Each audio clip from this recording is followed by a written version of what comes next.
Good evening everybody, welcome to our first session of online choir training.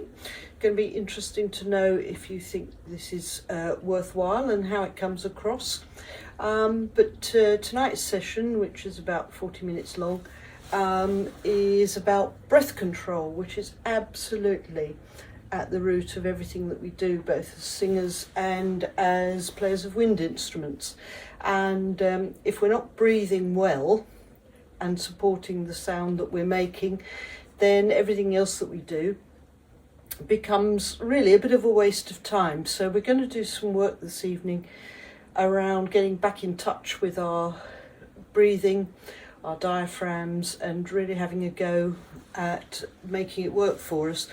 And hopefully the fact that you're doing this at home with me means that you don't feel too inhibited by any of it. I know sometimes when we're all in a cold hall of a November evening,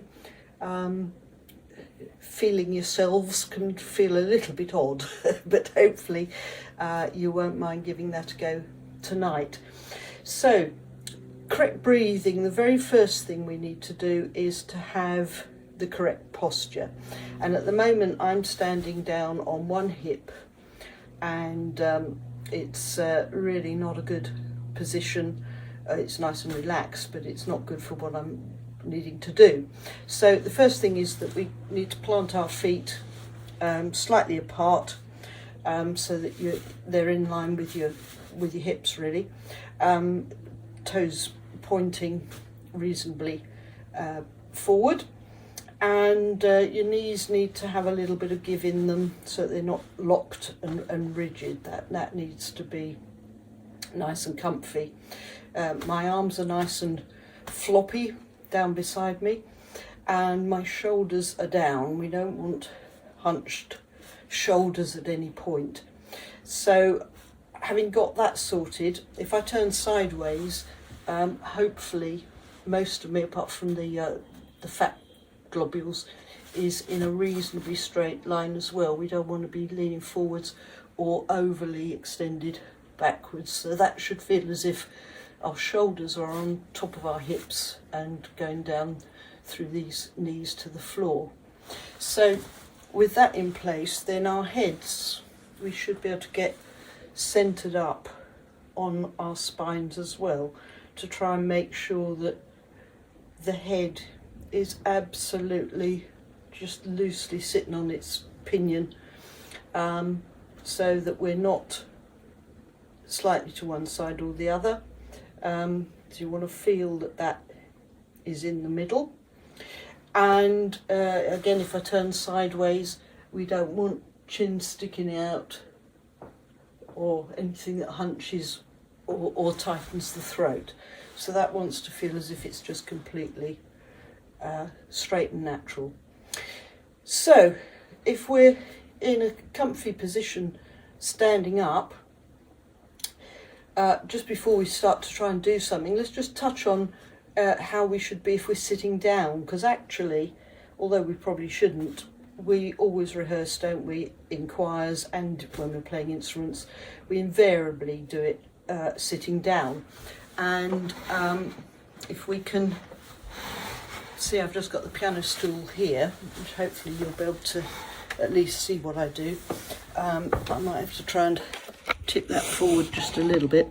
There we go. If you're sitting in a chair, it can be too high, too low, feet flopping around. You never ever can sing or play crisscross, because you've still got to be able to try and keep your trunk as straight as possible. So the best thing, particularly if you're a little bit short in the leg, as some of us are, is to sit a bit further on the seat so that you can have your feet flat on the floor. And again, you're just trying to get the same position with head and body here as you would if you're standing up. And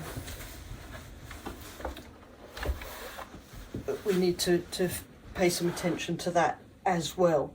So if we're hopefully standing up, if you can manage it, or sitting, so that the top half of you at least is as if you are standing up, then we can start to focus on some breathing. And what we're trying to do is to expand the bottom of our ribs. We should never be breathing just into the top. It's never up there, it's always down here, and you should be able to make your ribs move out.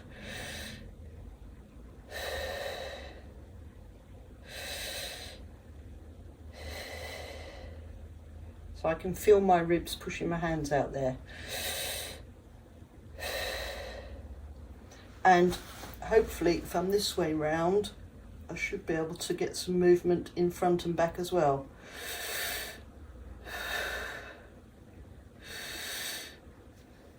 You can't see what the back's doing. In fact, that's not doing as much as it might do.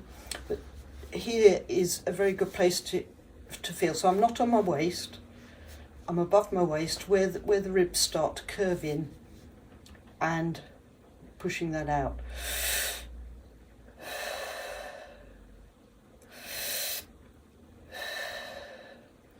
So when you've got that feeling, the next thing is that normally it's the weight of your ribs closing down again that expels the air. And if I just let them do that, the air just goes all in one. So that's just letting the weight of the ribs chuck the air back out. And in normal breathing, we don't have to think about it. That's what we do. But we're not doing normal breathing when we're singing or playing an instrument, a wind instrument. So we've got to counter that. And you need to feel, when you've lifted those ribs out, that you kind of prop them up and keep them up. So picture it that you've opened the roof, the bonnet of your car, and you don't want it falling back on your head again. So you put a little prop up, don't you, to hold it up. And you should be able to feel some little muscles kick in to hold that up.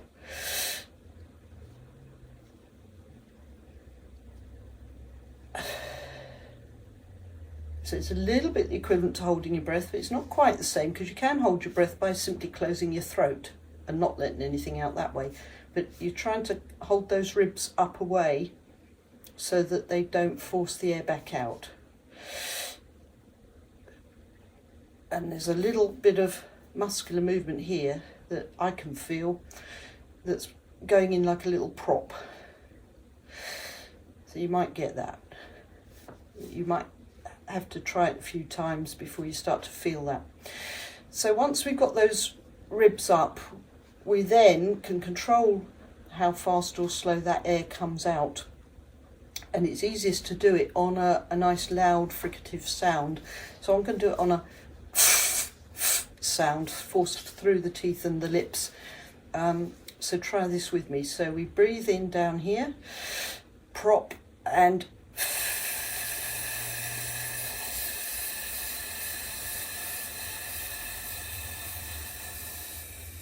that's more about these muscles, the diaphragm in here, that is doing the work of gradually pushing that air out under our control, rather than just the ribs going whoosh.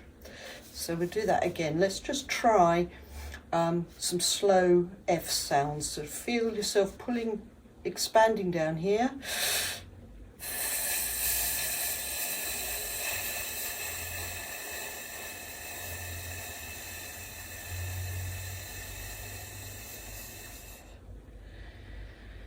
And then you can do that again. You can either top up slowly or quickly, but feel that it's here.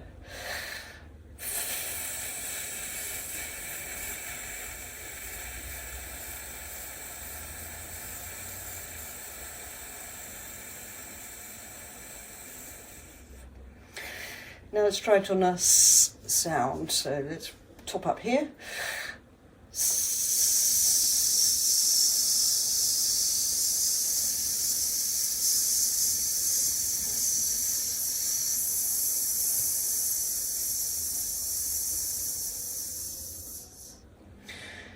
So you can hopefully see that there's not much movement going on here as I'm gradually expelling the air. If I turn sideways, we might see, sorry about the blubber, but we might see something going on there. So let's do that one again.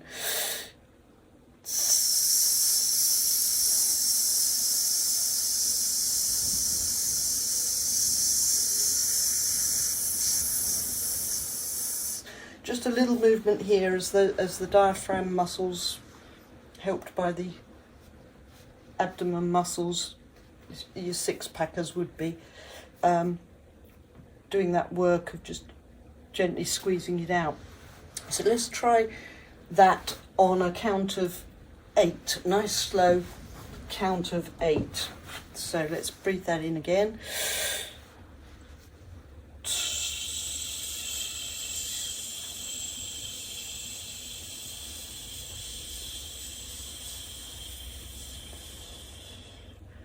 And hopefully that felt fairly straightforward to put it under that control. Now if we push that air a bit more gently, as we might do if we were singing more softly, we should be able to last a bit longer. Let's see if we can go for 12 by not working it too hard. So same thing, nice lot of air in here, even though we're intending to go quite softly.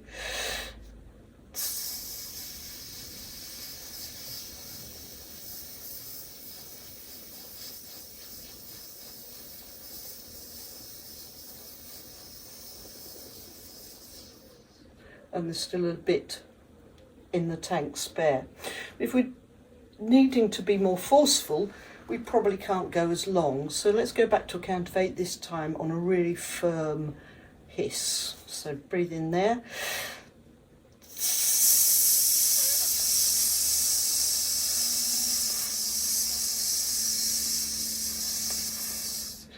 And you're probably feeling that you've about used most of your air that time, whereas before it took you to 12 fairly comfortably.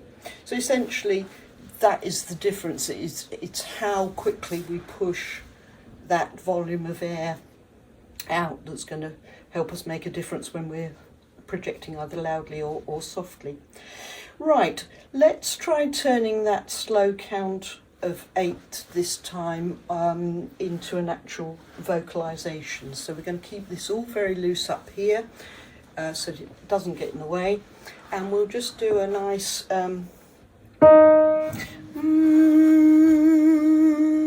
resonant hum. So this is all open as if you've just had a good yawn.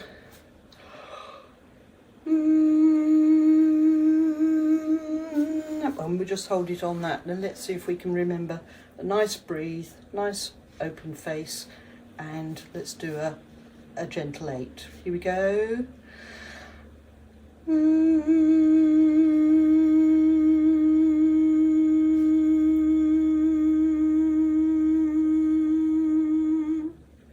Fairly simple.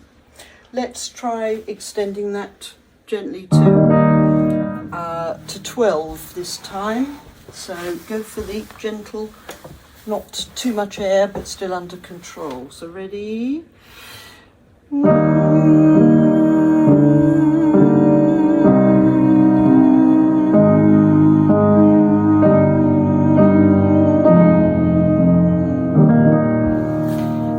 Okay, now let's do a more forceful one. So we'll go back to 8 this time, but it's going to be really pushing a bit harder.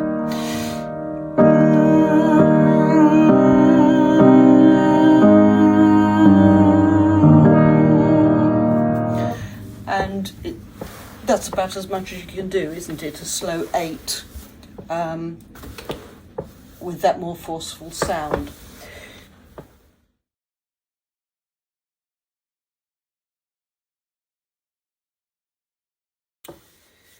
Righty-ho, did you notice the swift change of clothes there? Let's have a go, if you're still with me, at starting to move this on a bit more melodically now, and still remembering what we're trying to do with our breathing. So we're going to just take a simple little melody that still goes at that same slow count of 8, that you might come to recognise. We're going to do it to a nice ooh sound this time, nice and forward, open-mouthed. Ooh, ooh. New day, should have warmed up. Hopefully you're still warm. Ooh. So it goes like this. Ooh.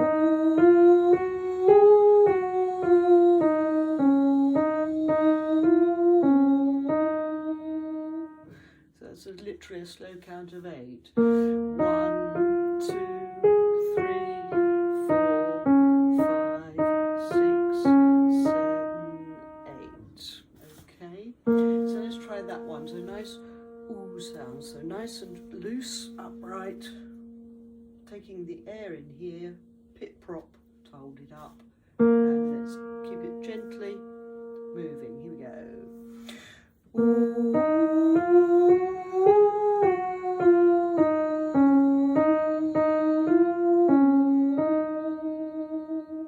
And I'm doing that probably as a moderate sort of MF sound, I would think.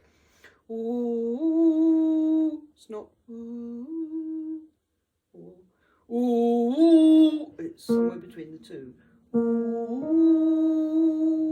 ooh. Try and keep that penguin mouth open, otherwise you get ooh, ooh. And if you're closing up the inside of your mouth, ooh, it's all strangled, that's no good. So it's open. Ooh, go. Ooh.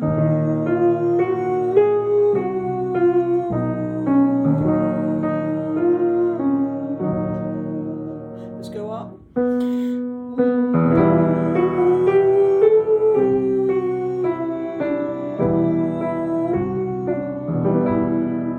Let's go up again.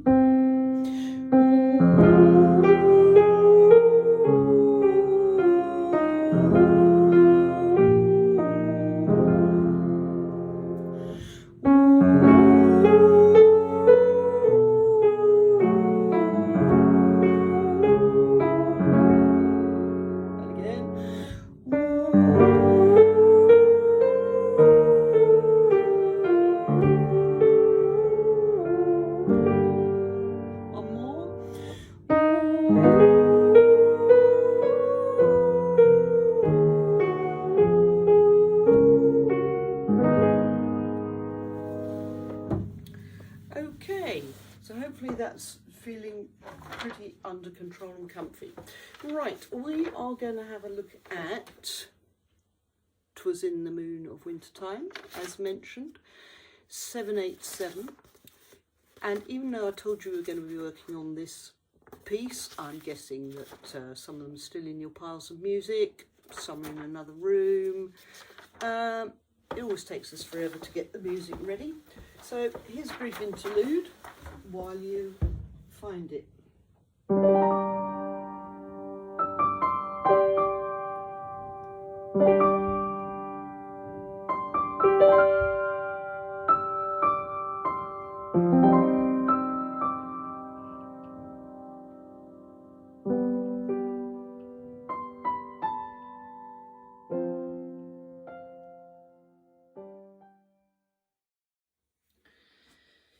Right, hopefully you're all organised, so we can now start with that tune with it in front of us, and we'll still stick to ooh, but we've got the first two phrases of that completely cracked, so let's just revisit that, and you'll notice it's marked soft, and we're going to think of our breathing. Here we go.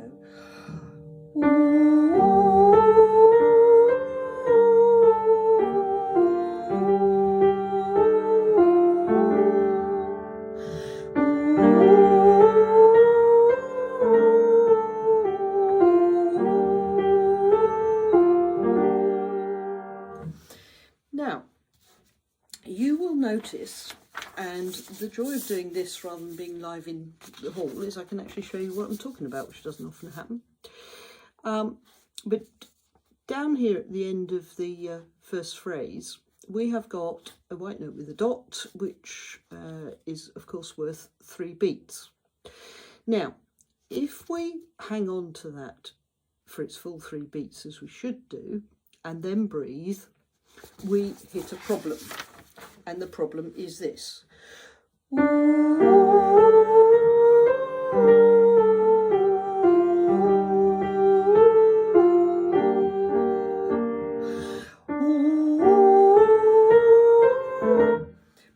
If we're going to give it the 3 beats and then breathe properly, the next thing is too late. So the absolutely golden rule when we're playing wind instruments or when we're singing is that we have to steal a little bit from the end note of a phrase in order to breathe properly and then start the next one in time. So we will almost certainly at this speed knock off one of those beats. So that note on fled will just last for 2 of the quick crotchet beats, and then we've got room and time to breathe and not be late on the next one, so that we're doing this.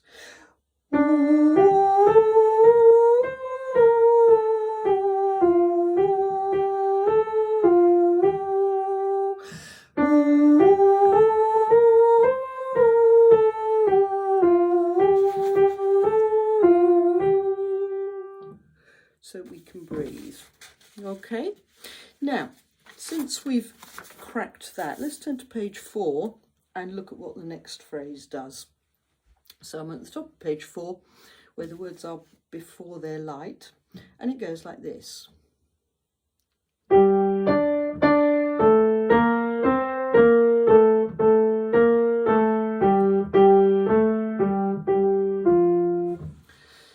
Now hopefully if you're starting to read the ups and downs of the notes, you can follow that fairly quickly, but it's not very memorable if you're picking it up by ear. So we can break it up a little bit. The first bit sounds like this. And then there's a little repeat lower down of that same phrasing. So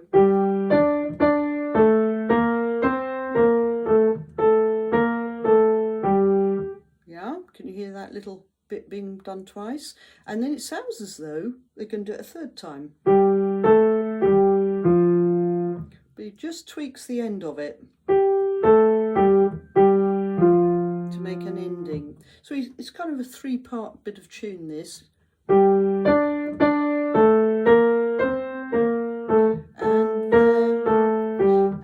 now the ending. Okay. So let's try that on our oo sound.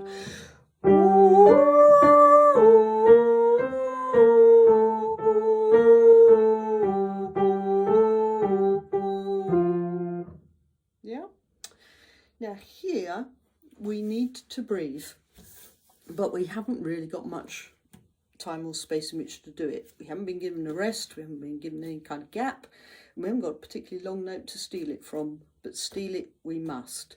So that last note of him, it's got to be cut a little bit short so that we can still snatch a breath. But luckily, the next little bit, and this is where the commas in the words come in, we've got Jesus your King is born with another comma. So we've got a chance here to just do a short little phrase and then top up with some more air, and then we'll be all right for the last bit. So it's very important that you have your trusty pencil with you at all times in rehearsals, and to mark in the breathing places. And what I tend to do is to use a little comma sign to myself where I'm going to breathe. So I've got one there and I've got another top up here. Some people use a little tick. It really doesn't matter, as long as it's lightly done in pencil so that it can be got rid of and changed another time if it needs to, but it means something to you. And something else I tend to do is if I know I've got to take a really good big breath for a longish phrase coming up, as opposed to a shorter bit where I don't need quite so much air, I tend to put a much bigger comma in as the little sign to myself that I really need to make sure I take a really good breath at this point. So with those two breaths in place, just listen to how that last little bit of tune goes. So here's the top of the page again.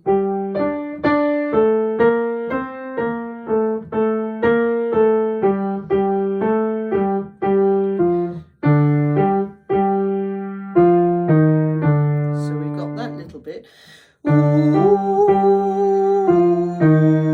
Top up.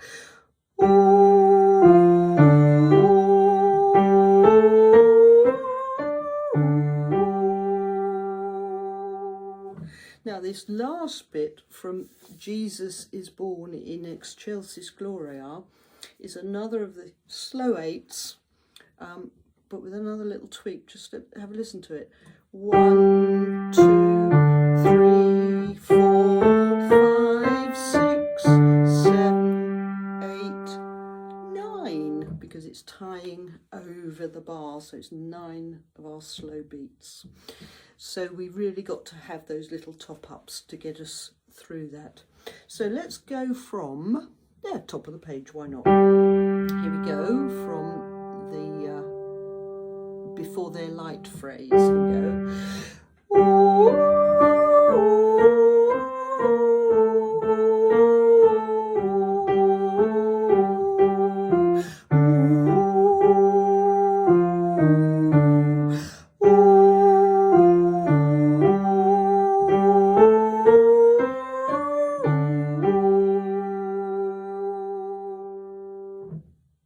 Yep, right, good, that's the whole caboodle. Now, if we were playing a wind instrument, if I was playing my flute, that's it, job done, beautiful. Trouble is with singing, they always give us these wretched words to cope with as well. And the problem with words is that we can sing on vowels and we can't sing on consonants. So I could take that opening bit and do oh yeah,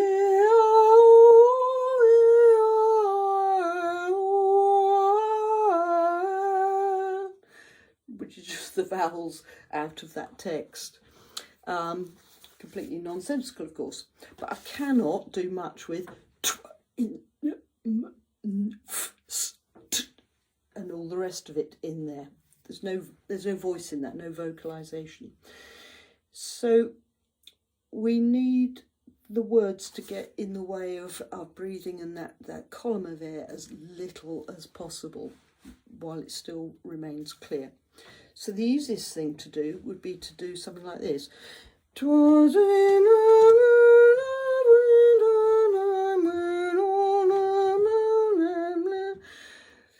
time, which is sort of a nod towards the words, and you do hear people singing like that.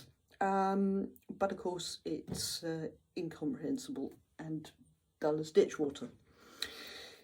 So we've got to work the consonants, but we need to work them as quickly and efficiently as we can so they don't get in the way of the vowels, which is what we're singing on. So when you're speaking, you can, most of you I think, say, "'Twas in the moon of winter time when all the birds had fled." You would naturally do that. You wouldn't go, "'Twas in the moon of winter time and all the birds had fled." And we mustn't sing like that. We must sing as we would naturally speak. We just have to slightly overemphasize it.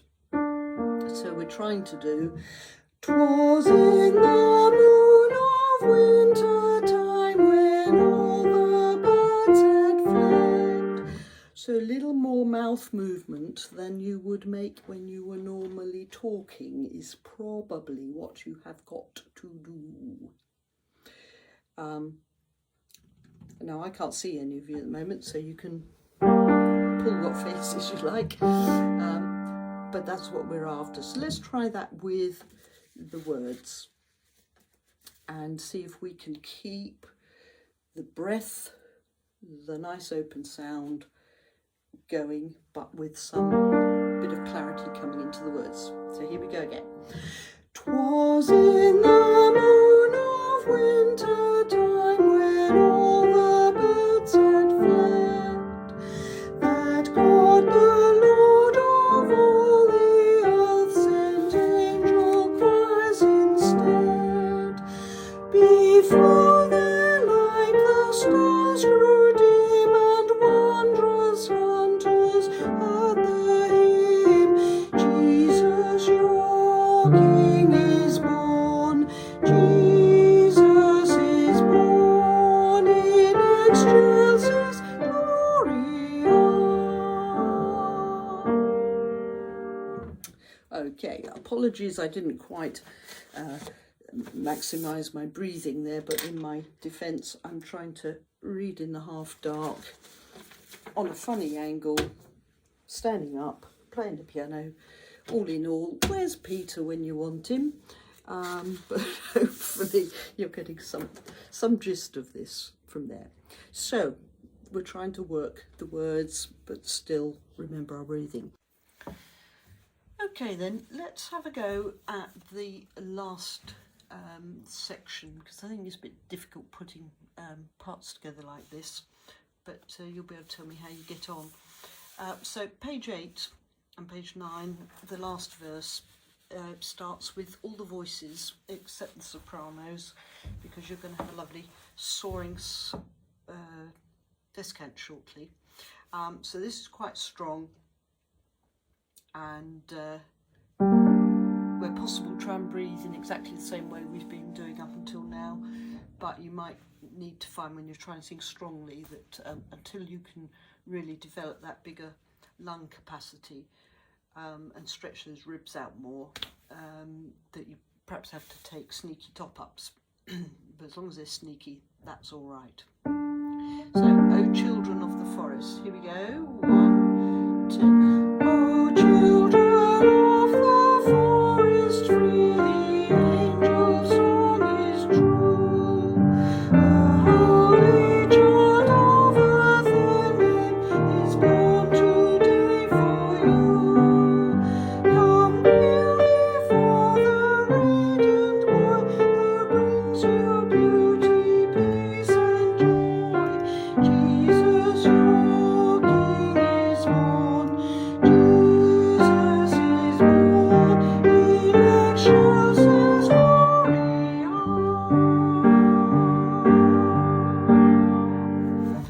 And you might notice that that Gloria, the last note of that is even longer.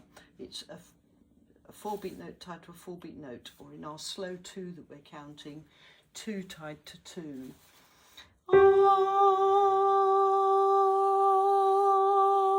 And then off. Right, now the sopranos, over the top of that, you have this splendid bit.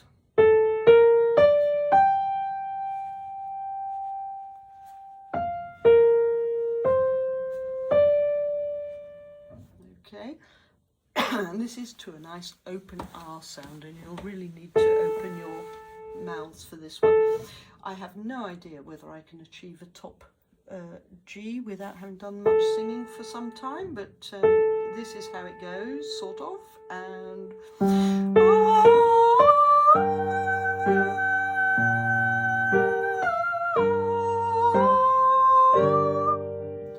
okay, over the top of that tune, and then you're back up to the high G.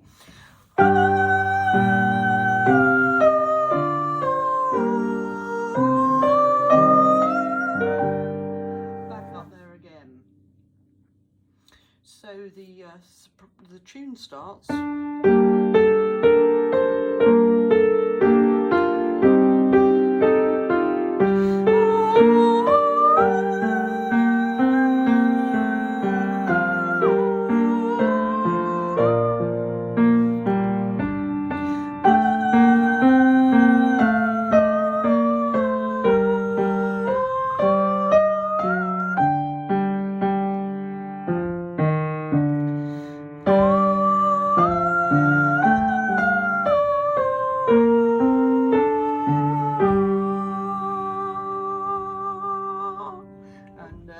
the full 4 counted on that note. Golly Bob, don't like having to do this on my own. So hopefully you're getting on well at home. So let's be as uninhibited as we possibly can in the privacy of our own homes.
Sometimes referred to as codas endings, and the sopranos, you do this. I'm on page 10.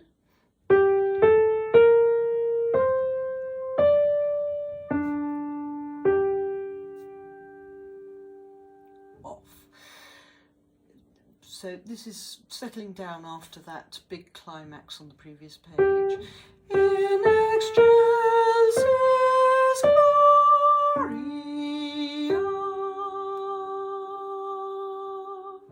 And then the altos are doing in excelsis gloria, in excelsis gloria.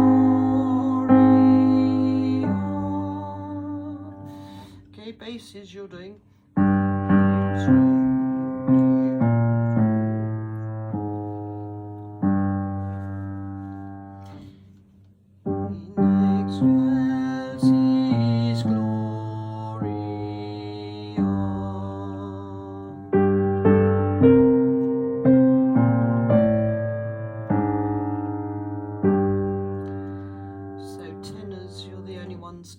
Still to go.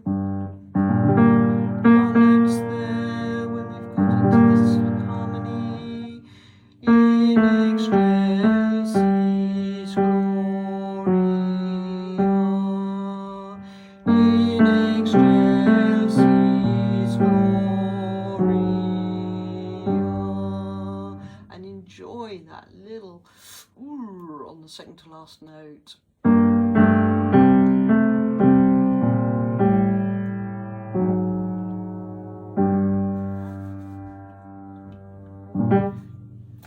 Many little scrunchy bits in this piece, and that's one to enjoy. Have we left anybody out? No, I don't think we have. Try it and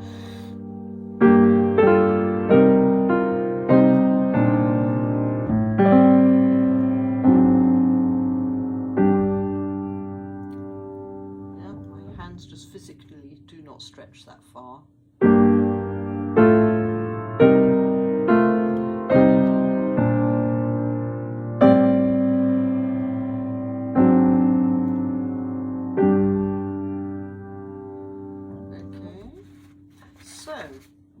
I think we're going to attempt to finish by going all the way through this, sort of. I'll do my best to play the middle bit in a different key, and you can hum along and sing along to as much of it as you can. So, back to the beginning. Twas in, here we go. Twas in the moon of winter time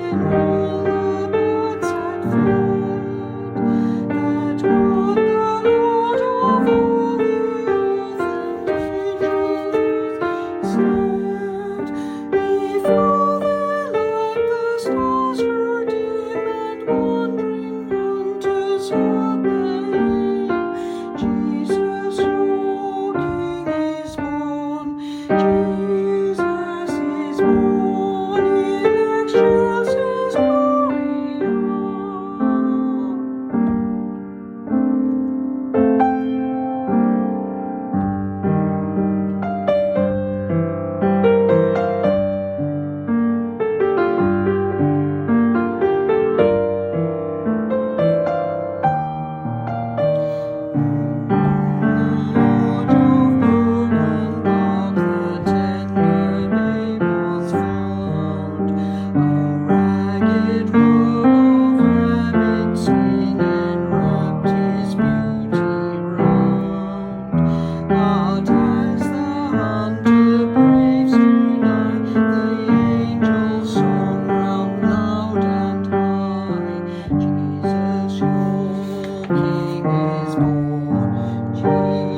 later for a chat perhaps.